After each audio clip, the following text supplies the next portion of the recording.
Alec can't hear, so... Yeah, I can. Oh, you can. Yeah. Equity mind. I will say this about investing. Everything you do learn is cumulative. What I learned at 20 is useful. Equity. Welcome back to another episode of Equity Mates, or should I say, all right. Welcome to another laid-back episode of Equity Mates, folks. I know who this is. Okay. Keep going. Now, whether you're just kicking off your investing journey or you're cruising close to Warren Buffett territory, we're here to help you ride these financial waves from your first buy all the way to those sweet, sweet dividends.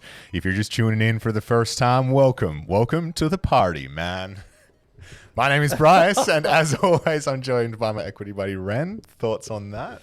So for people new to the podcast, Bryce has been rolling out the same introduction for years. So he now asks ChatGPT to give it to him in different styles, as different people.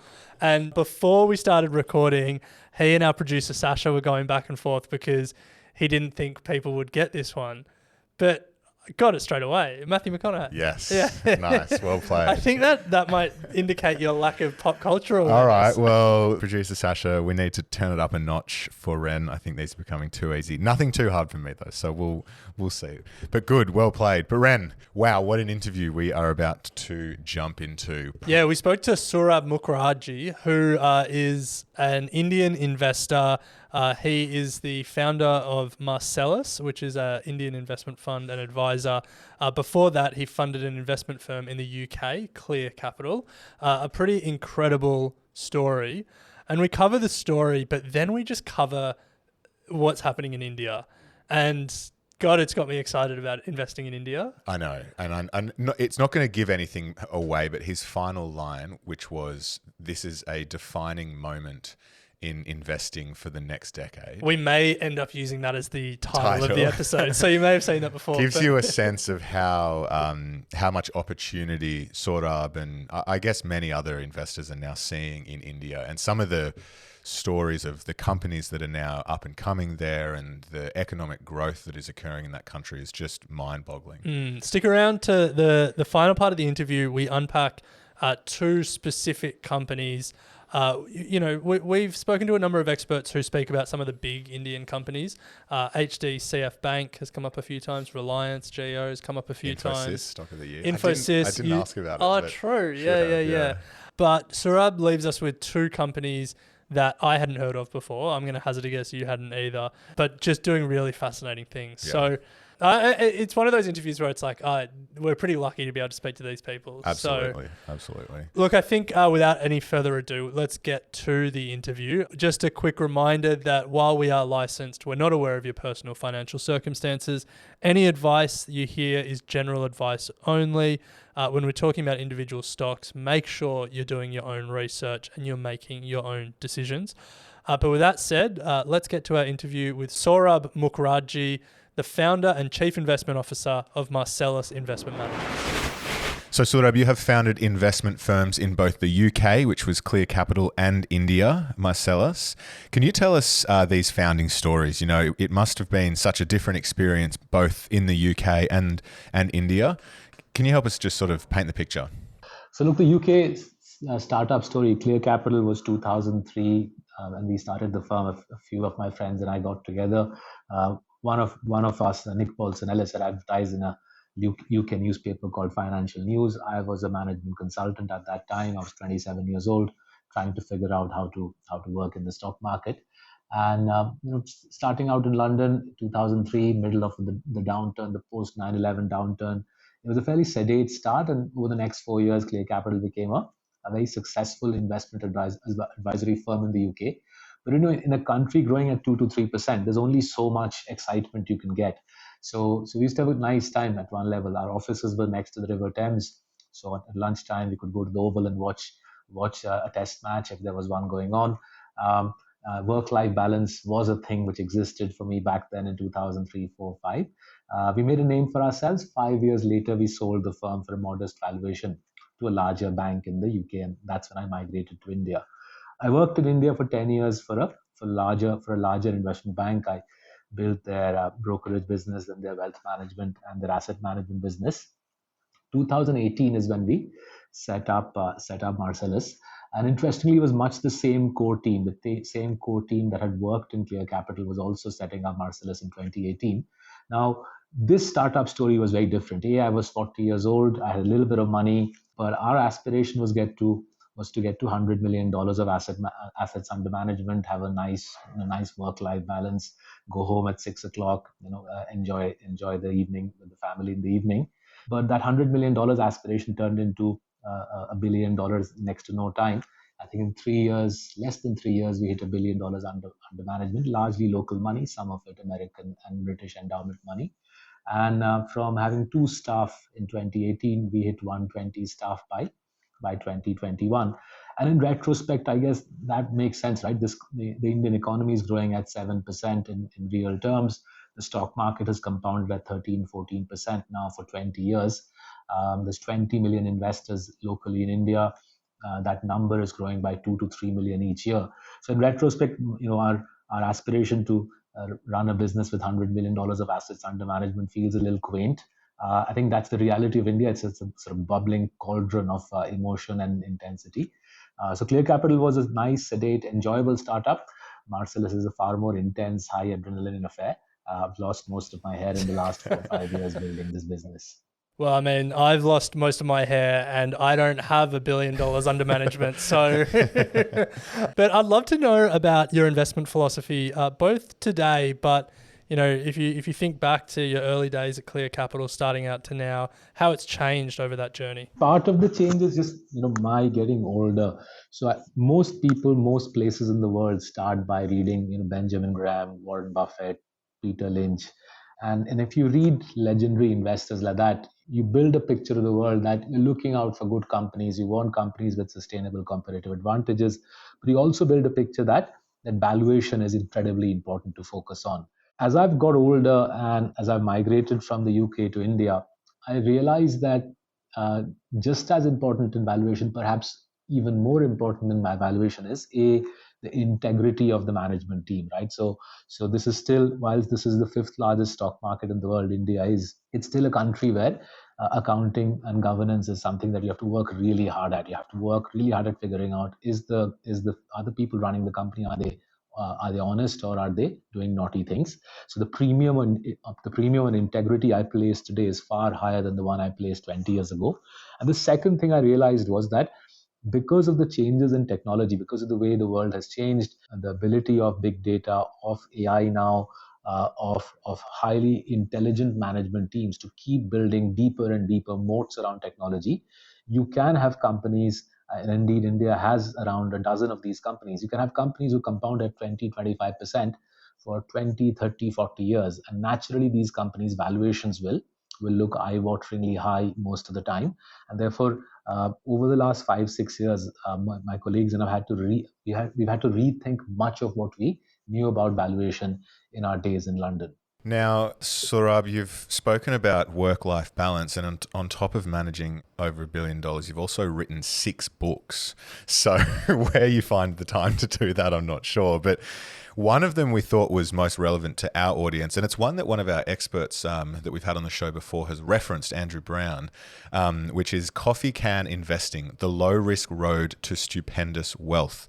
So what can everyday investors like us learn from this coffee can investing approach? So we got the idea from a gentleman who used to work for Capital in Los Angeles. So his name is Rob Kirby. He passed away, I think, 6 or 7 years ago. But in 1983 or 84, Rob Kirby wrote this famous paper called Coffee Can Investing. You can Google it. Just Google Rob Kirby and Coffee Can Investing. I think it's a fabulous 4-page paper in which Rob explains that when he was managing money in Capital in the 60s and 70s, he was managing money for high net worth people in Los Angeles.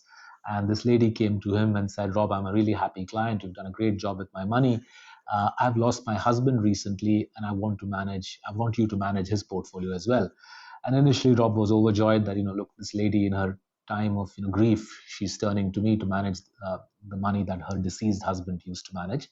But when Rob opened the husband's portfolio, right, his grief turned into sort of panic, because he realized the deceased husband had outperformed Rob Kirby by 2:1, right? And the reason the dead man had outperformed the fund manager for capital was Rob realized what the man would do, the gentleman who had passed away would do, he would buy the same stock Rob Kirby bought, but when Rob Kirby sold, that guy didn't sell. He just sat on those stocks. And by just sitting forever on a bunch of really good companies, because Rob Kirby's buying criteria was pretty good. He was buying good companies. Rob was exiting those companies prematurely, right? So the most relevant example, I think, to your audience that he gave was Xerox. So Rob Kirby bought Xerox in '68, I think. 71, there was a Israel-American war. Oil prices shot up, so Xerox's margins came under pressure because I guess the input into toners is petrochemicals. So Rob was scared about the consequences of the Israeli-American war for Xerox's margins, and Rob sold Xerox in '71. And then through the '70s, as you know, right, America and the rest of the world photocopied its brains out. And as the world photocopied its brains out, Xerox took off, but Rob didn't benefit because he had prematurely exited Xerox on this macro scare, right? And that's why Rob sort of came up with the concept that much like Americans in the Wild West would sort of take their family savings, put it in a coffee jar, and shove it underneath the pillow. He said that's the best way to invest. So I read this paper in 2013, and I thought it has enormous relevance for India because I was seeing the same happen in India. I was seeing around a dozen or so Indian companies compounding cash flows at 20-25% over very long periods of time. And I felt that what Indian families should do is buy these dozen or so companies. These are clean, well-run, powerful compounding machines, and just sit on them, right?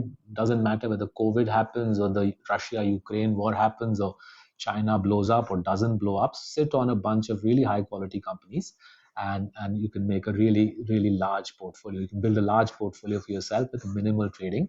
So in 2018, my colleagues and I wrote this book that you're referencing, Bryce, called Coffee Can Investing, The Low Risk Route to Stupendous Wealth. And in a way, it was the making of us. It was the making of our careers. The book has been translated into several Indian languages. It is sold, obviously, the original sells online, but the pirated versions are available on every pavement bookshop in India across the length and Love that. You know you've made it when your book's getting pirated and distributed online. So we want to turn to investing in India more generally because our audience here at Equity Mates is primarily Australian, and then we have some listeners in the US and the UK. So not a big Indian audience, but we hope to grow it. But, the India investment story and the economic story has been hard to miss the past few years. But I'm sure our perception of that story is just filled with misconceptions. So what are some of the most common misconceptions you hear from Western investors when it comes to India? And how should we be thinking about India? So look, when I go to the United States and to the UK to pitch to institutional investors, right, the three things which perplex me a little bit. They perplex me less now than they did 5 years ago, but even now I get sometimes thrown aback. The first is there's this perception that India is a poor country, right? So some people call it poor, some people call it underdeveloped. That's wrong. It's an incredibly wealthy country. Our estimate is household wealth in India is around $10 trillion. Now, clearly that is unevenly distributed, right? It's unevenly distributed. We are one of the least equal societies in the world. But because there are 1.5 billion people in this country, you have roughly 100 million people operating at close to first world levels of wealth and income. And that gives this country an enormous impetus, whether it's in consumption or indeed in stock market investing. So if I look at the data, right, last 5 years, every year, roughly $100 billion of financial assets has come into the Indian financial system from local households, right? And this is households buying life insurance, general insurance, mutual funds, direct stock market investing, and so on. So I think the first piece to realize is this is a country with a very high savings rate, and it's had a high savings rate for nearly 20-25 years. So the pot of wealth in this country is very large. And I think for Australian audiences who watch the IPL, I think it won't be hard for them to understand this, right? Because you can see the world's highest paid cricketers play in India. And one of the reasons for that is the people watching the IPL are people with spending power, which is why the advertising revenues coming from the IPL are so big. So that's the first point to sort of clock that this is actually quite a wealthy country. In fact, if you look at the Indian stock market, other than the United States, other than the American market, no other market in the world has made so much money in the last 10 years. The Indian stock market has grown by $2 trillion. It was a worth trillion and a half a decade ago. It's worth 3.5 trillion today. That's also a measure of just how much wealth has been created in India, $2 trillion of stock market wealth. I think the second misconception is that somehow this is a wild west. This is a ropey country with dodgy courts and dodgy rules and regs. And I'm not claiming it's a perfect setup. I don't think any democracy, any free market democracy, can claim to be perfect. That's the sort of nature of free market democracies. You will have your ups and downs, but by and large, the local legal and regulatory system works. I've played my little role in sitting in several regulatory committees. But by and large, compared to, say, markets like China or indeed the United States, this is actually a fairly robust regulatory system with courts which are by and large fair. So whether it's an institutional investor coming in to invest in the Indian stock market, it's a retail investor in Australia, or an Australian company making investments on the ground in India, you will get a pretty fair shake. You'll get a fair shake from what is a relatively transparent and well-managed regulatory and legal system. And the third piece that I get a little perplexed by is this point of view on valuations, right? This is, if you ask me, this is the biggest bugbear I have with Western investors. A lot of people expect to see a developing nation to have cheap valuations.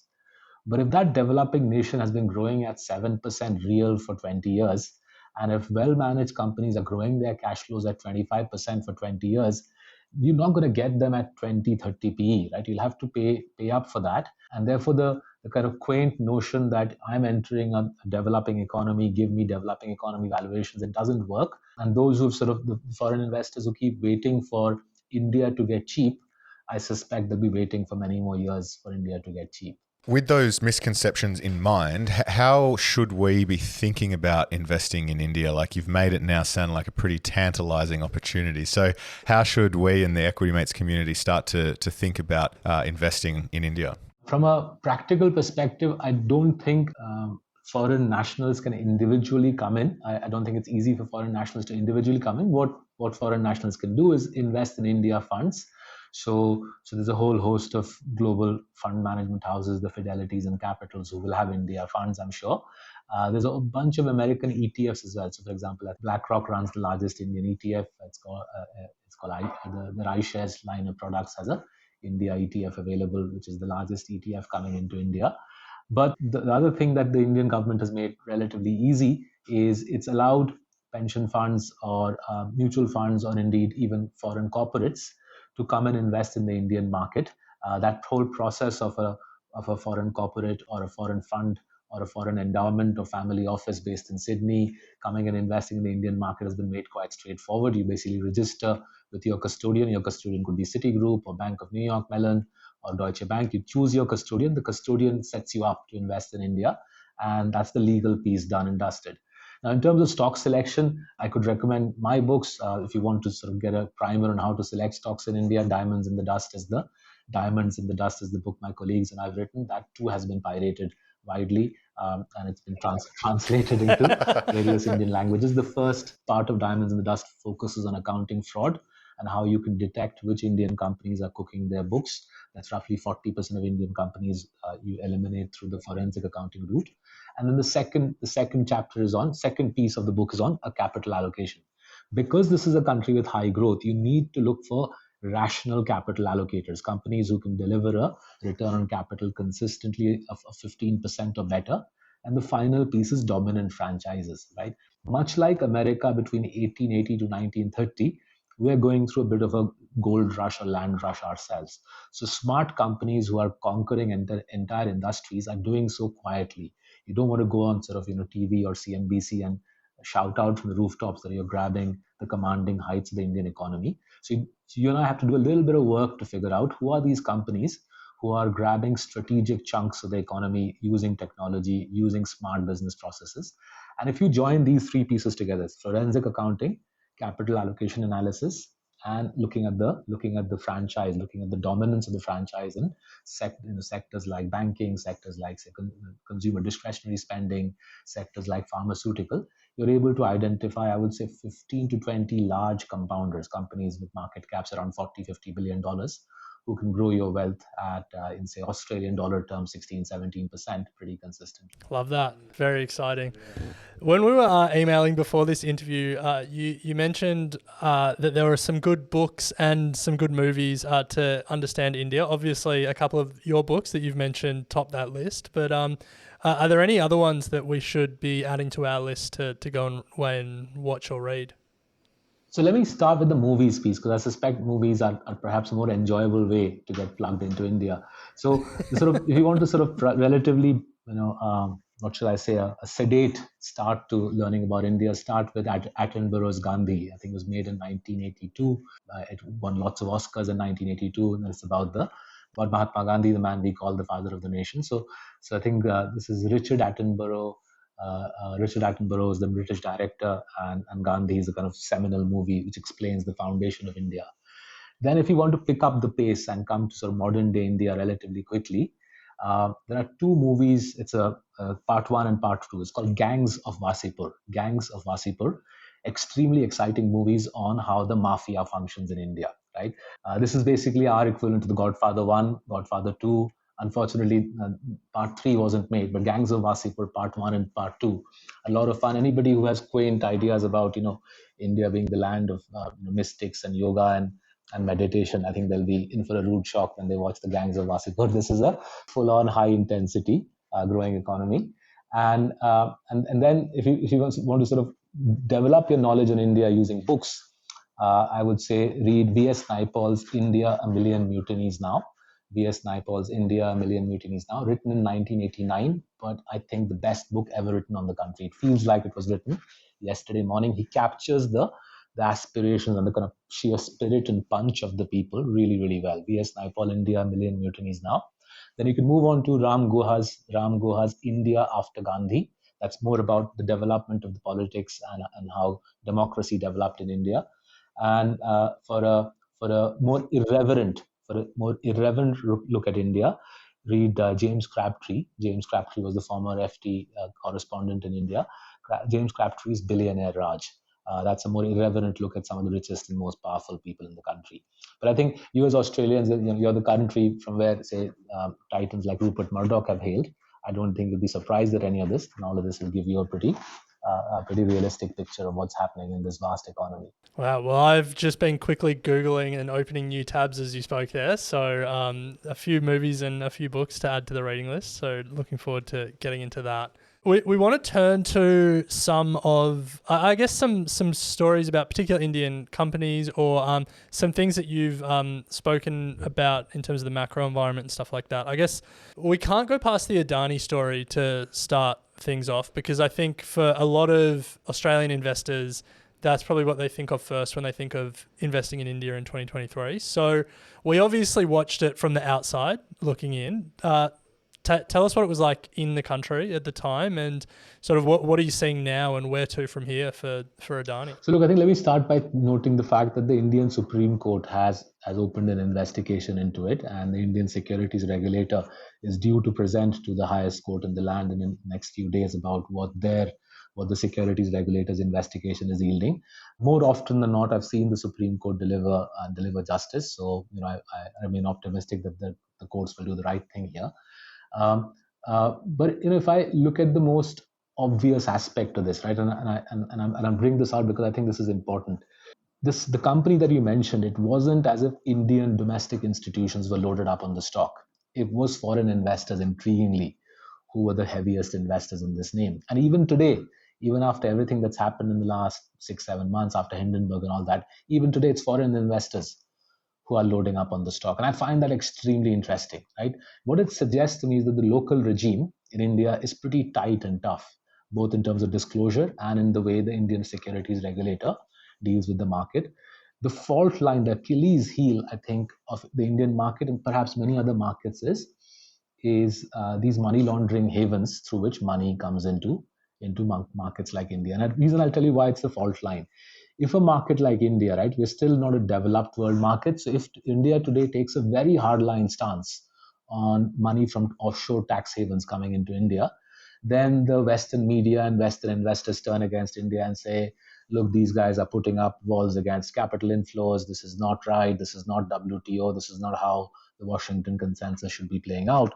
So if India takes a hard line and blocks money coming in from offshore tax havens, that doesn't play well with the global capitalist audience. On the other hand, if India keeps its borders sort of open, if India keeps its markets open to money coming in from less than ideal jurisdictions, then this becomes a fault line for the Indian market. That countries with low disclosure regimes basically offer a base through which you can come into the Indian market, and that gives you room to do lots of very very naughty things. Now, if you read my book, Diamonds in the Dust, my colleagues and I have laid out 10 case studies of accounting naughtiness in that. The first 200 pages have 10 case studies. And you'll notice in many of those case studies, for example, Cox and Kings, you'll notice in that case study that the bulk of the naughtiness gets done in offshore tax havens. And then that ripples into the Indian stock market. I think this is a fault line for the Indian market. I don't think there's an easy answer for the regulator. If the regulator clamps down on this, then foreign inflows get jammed, the market's reputation suffers, the regulator keeps these open, then you have room to do naughtiness in the Indian market. So it'll be interesting to see how this piece plays out.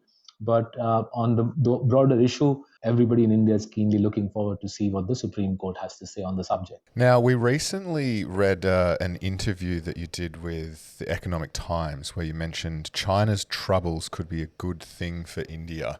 I think the quote was along the lines of, the macro narrative is probably the best that we have ever had. Wow. Bullish. Huge claim, huge claim. So I guess the question is, whoa, can you actually help us unpack your thinking here? I'll give you the superficial way to read that comment. Superficial way is, we are at the top of our rate hike cycle. America's hiked by 5.5%. Indian central bank has hiked by 2.5%. And even though we are at the top of the rate hike cycle, economic growth is running at 6.5%. The stock market is close to all-time highs. Corporate balance sheets are in the healthiest shape I've seen them in the last 20 years. The banking system's balance sheet is in good shape. So when you're close to the top of the rate hike cycle and you're doing well on your macro metrics, that's always very encouraging, right? But there's a sort of deeper point I've been trying to make in India.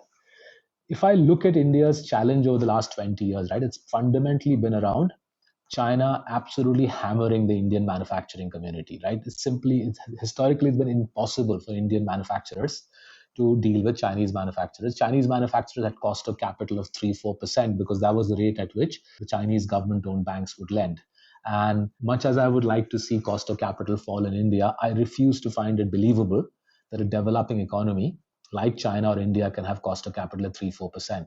So the blow up in the Chinese banking system, I think, has rendered that construct unviable. The sort of trillions of dollars of cheap capital that the Chinese banks gave to Chinese companies who would then undercut Indian manufacturers, I think is now out of the picture. Right? That's the first thing to consider.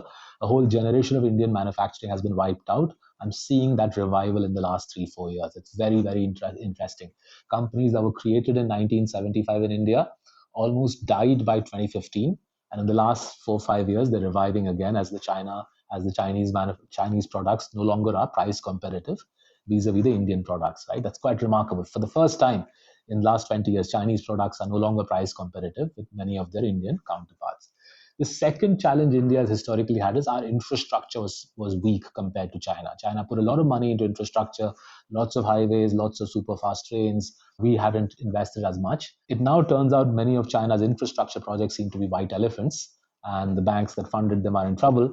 In contrast, in the last decade or so, India has almost tripled its highway network, pentupled its airline network, grown broadband connectivity at 80x. So our infrastructure isn't perfect. It's not, I would say, it's not a Japanese or European standards yet, but our infrastructure is materially, tangibly better than it was a decade ago. Trucks are moving at twice the speed that they used to move at 10 years ago. Working capital cycles are therefore crunching, and our laggard status on infrastructure, I think, has been remediated considerably.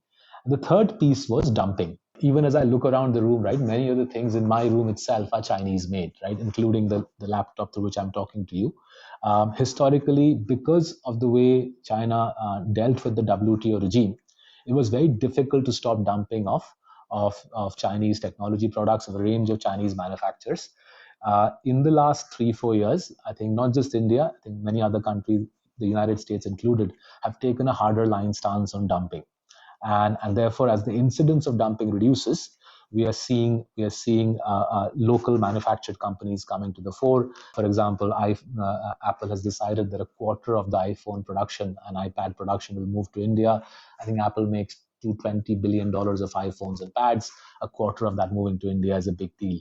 So that's what I meant by the fact that events in China and the way China is playing out finally is allowing Indian manufacturing specifically to find its place in the world. Just some of those stats that you were talking about there, tripling your highway network, 80 times the broadband penetration, 4 times the flight penetration, or whatever the numbers were. It must just be fascinating to be living in a country where like development is happening that quickly.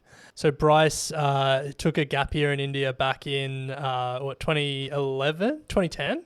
2010, yeah. So a bit more than a decade on from when Bryce was there. Like, how much would have changed in a decade? Like, give us a sense of just how quickly things are changing over there. So let's take an example of airports, right? Every single airport that I use for my travel around India, every single airport is less than 12 years old, right? So every airport in the country, Bryce wouldn't have been to any of them because he would have been to the older ago. version, right? He would have been to the older version of the airport, right? Okay. And by the way, the result of that is because these are all modern airports, their ability to handle traffic is at a different level to say what I see when I go to America. Going to America is actually really painful now because the airline experience, the experience of traveling around America, or indeed the experience of using London Heathrow, is quite sort of shocking or shambolic to many Indians now compared to what we see in airports in India, right? The second thing which you'll notice is almost nobody in India in the cities uses cash anymore, right? So I hardly ever go to the ATM. So whether I'm paying the local three-wheeler, so we travel around in three-wheelers for short hops, right? Whether that guy, he will not, if I offer him cash, he will think I'm something wrong with me. Right, the guy selling coffee on the streets, tea and coffee on the street outside, he will not take cash. We all pay each other using our phones. So we've got something called UPI, the Unified Payment Interface. So if Bryce came to India, Bryce will go out with me for a cup of coffee. Bryce will scan using his phone, using the camera on his phone. He'll scan into the coffee vendor's bank account, say 25 US cents, and that's how money is paid. Right, so 51% of GDP is now transacted using UPI, which is phone-to-phone transactions. That was a major push from the government, wasn't it, to try and get everyone to start actually using digital payments because so many people were using cash that the lost revenue from a tax point of view was so significant that they force the currency so that like the minimum note size was so large that the smaller sort of change became obsolete and forcing people into digital? Absolutely. So I think it's been carrot and stick. So the carrot that the government has held out for the entire country, and it's taken 12 years to build this platform, right? To build the platform, every Indian has had to get a bank account, a unique ID. The bank account and the unique ID have had to be mapped onto 1.5 billion people's phones. So it's been a massive infrastructure build out, right? But alongside that, the carrot that the government held out was, if you guys do this, it becomes far easier for you to do tax compliance, right? So when we fill our income taxes in each year now, a lot of it is just auto-filling because all our data, so for example, whatever I'm transacting in the stock market, my unique ID is being locked into that. So the taxman knows even before I filed what I've made in the stock market, what the capital gains on that are. Similarly, every time I buy a cup of coffee, because my phone is locked into my unique ID, the government knows that I've bought that cup of coffee, so does my bank, right? So the positive side that the banking system and the government is saying is, if we can monitor you and track you, we'll give you credit at much lower rates. The biggest surge in credit in India, the biggest surge in bank lending is unsecured finance to small vendors selling juice and burgers and driving around in three-wheeler rickshaws. So the small SME owner is getting credit at a rate that he couldn't have dreamt of Bryce, when you came to India 11 years ago. You could argue that there's a curtailment of civil rights because Big Brother is watching you. Every transaction is now inside this whole net of big data. But that's, I think, that's the way I guess a country develops, right? So our indirect tax system also locks into this. The indirect tax system is also locked into this whole digital web. The banking system, indirect tax system, and our entire big data interface locks into it. And that's how this country has sort of, I would say, leapfrogged many other emerging markets by a couple of generations, by making a jump from almost a country with 14% of GDP being cash transactions of 14% of GDP. We've gone to 51% of GDP being cashless transactions. Wow. Saurabh, we're going to take a quick break to hear from our sponsors here. But on the other side, I want to unpack a couple of individual companies that are in your portfolio that Bryce and I and the Equity Mates community haven't heard of before.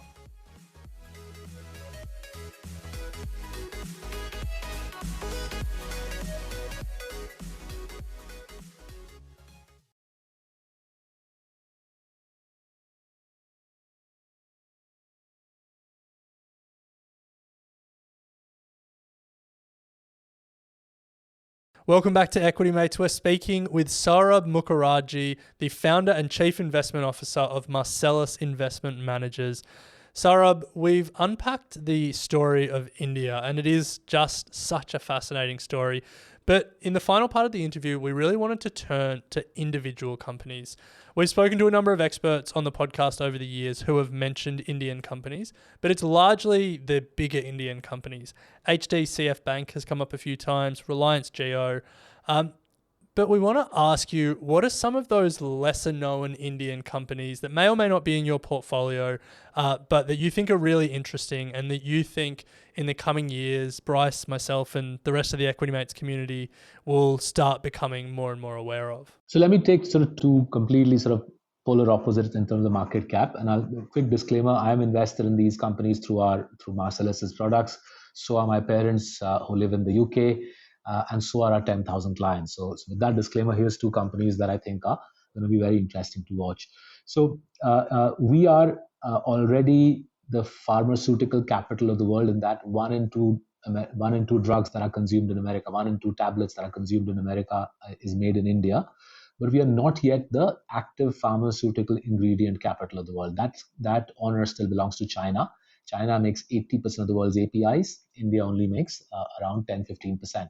But I think that's going to change. I think very quickly you'll see in the next 5-6 years, a big chunk of API production, active pharmaceutical ingredient production, will shift to India, because I think the American companies, for geostrategic reasons, will shift their dependence from China to India. Now, as that happens, Indian API manufacturers will need more ceramic glass reactors. So pharmaceuticals and APIs are made in ceramic glass reactors. And a company called Pfaudler is a German name, Pfaudler. Pfaudler makes 55% of the world's ceramic glass reactors. They make 80% of India's ceramic glass reactors. These are sort of giant coffee mugs in which pharmaceuticals are boiled and turned into medicines, right? So this is a world leader. This has been a world leader for 110 years. 5 years ago, when we first bought the company, it was just the India leader. They were owned by a German company. So we looked up the financials. We could see that the Indian company was making more money than the German company. So we suggested to the owner he might want to buy the German company. So we made the suggestion in 2019.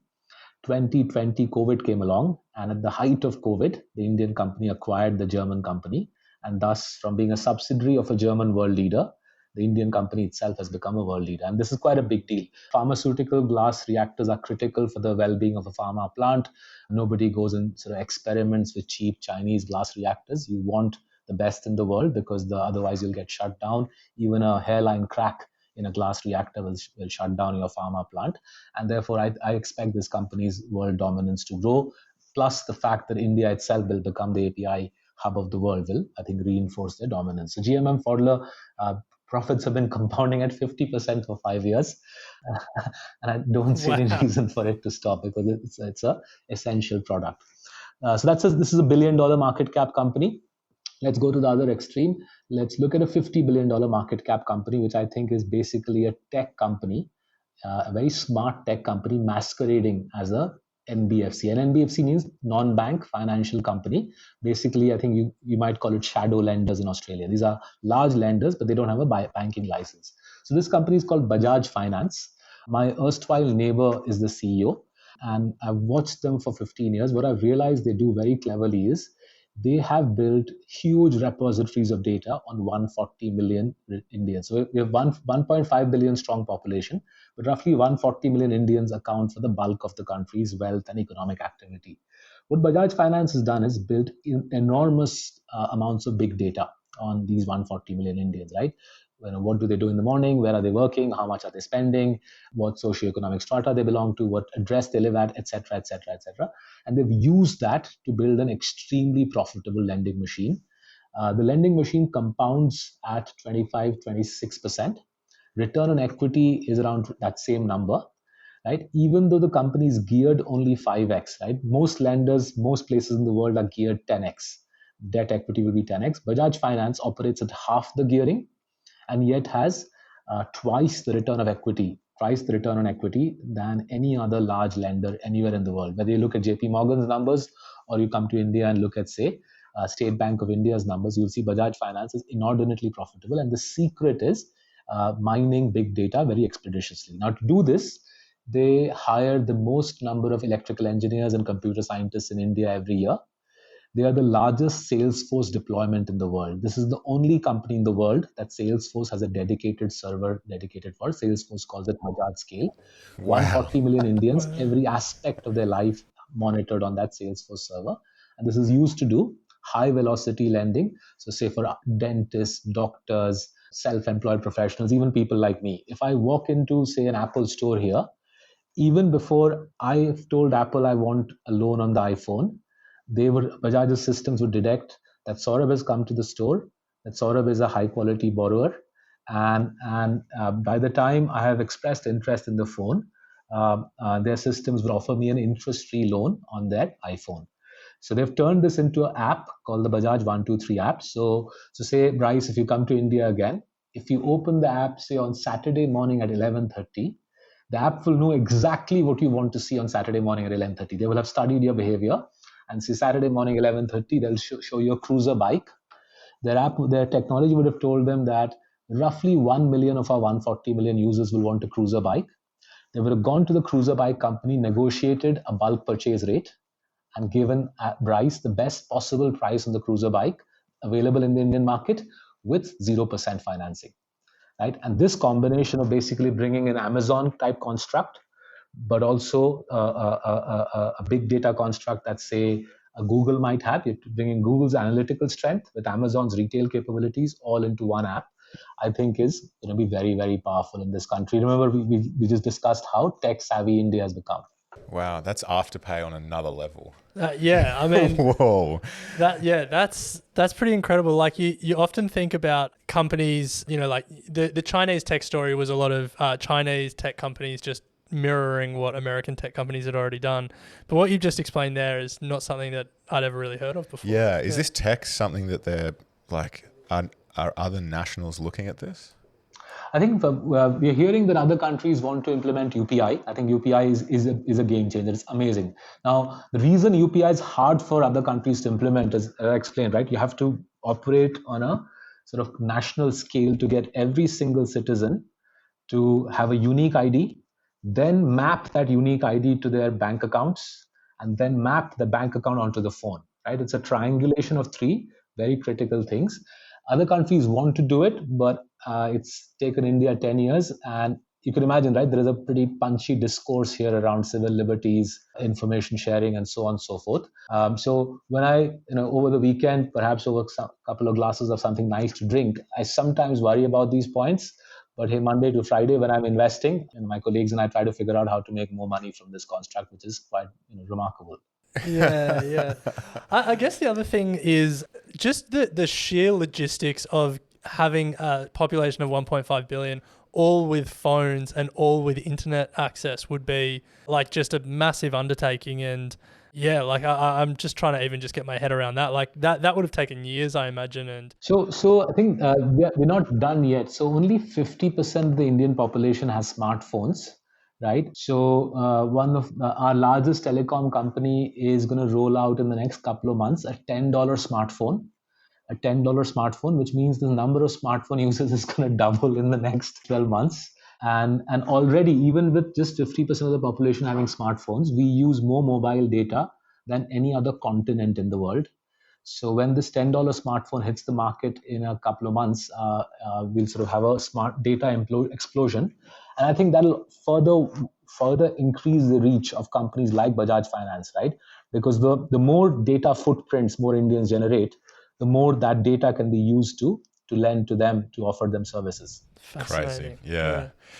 Well, we have unfortunately reached the end of our interview, Saurabh, but thank you so much. It's been absolutely fascinating, and I'm already looking forward to having you on again, because there's a lot to unpack when it comes to India, and every time we do speak to experts, you know, I guess we improve our understanding, but are also introduced to many opportunities that we just don't come across in our regular sort of reading of investing material. So thank you so much for your time. Before we do go, though, every year we hold the Equity Mates Awards, and one of the awards is the Expert of the Year. And it's a chance for our community to just vote on who they feel is one expert that has come on the show and has really contributed to their investing journey. And by nature of being on this episode, you are automatically entered into the award. Thank you. What is a piece of investing advice or a content recommendation or just a final thought that you would like to pass on to our audience who are, you know, really curious and on the journey of learning to become better investors? I mean, we've tried to make everything that we write basically free or super low cost. So Marcellus.in, our website, we give all our newsletters, all our webinars away for free. And we put stuff every weekend up there. So if you want to stay in touch about India, just go to Marcellus.in, and all the newsletters, blogs are for free. Leaving Marcellus aside, the most useful portal for gathering information on the Indian stock market I've found is a site called Money Control. Money Control is part of a large industrial conglomerate in India, but it's a genuinely useful site. They've got up-to-date news on corporate results, share stock prices, tickers, and so on. And if you want to do your own screening on Indian stocks, a free screening service is offered by Screener.in. It's a company called Screener. So you can put up any number of Indian companies, screen on fundamentals, screen on valuation. Because of the tech-savvy nature of Indian society, there's plenty of digital resources available at zero cost. Make the most of it, and make the most of what I think would be the defining opportunity in investing for the next decade or so. Wow, that's the quote of the episode. Yeah, I think so, yeah. The defining opportunity of investing for the next decade. Love that. Well, we will make sure we include some links to all of those resources in our show notes. But Saurabh, thank you so much. It's been an absolute pleasure. We thoroughly enjoyed it. Take care. Thanks, guys. Thanks to bye for now. You have been listening to an Equity Mates Media production. In the spirit of reconciliation, Equity Mates Media acknowledges the traditional custodians of country throughout Australia and their connections to land, sea and community. We pay our respects to their elders past and present and extend that respect to all Aboriginal and Torres Strait Islander peoples today. This podcast is intended for education and entertainment purposes. Any advice is general advice only and has not taken into account your personal financial circumstances, needs or objectives. Before acting on general advice, you should consider if it is relevant to your needs and read the relevant product disclosure statement. And if you're unsure, please speak to a financial professional. The hosts of this podcast and their guests may have positions in the companies mentioned. Equity Mates Media operates under an Australian Financial Services Licence 540697.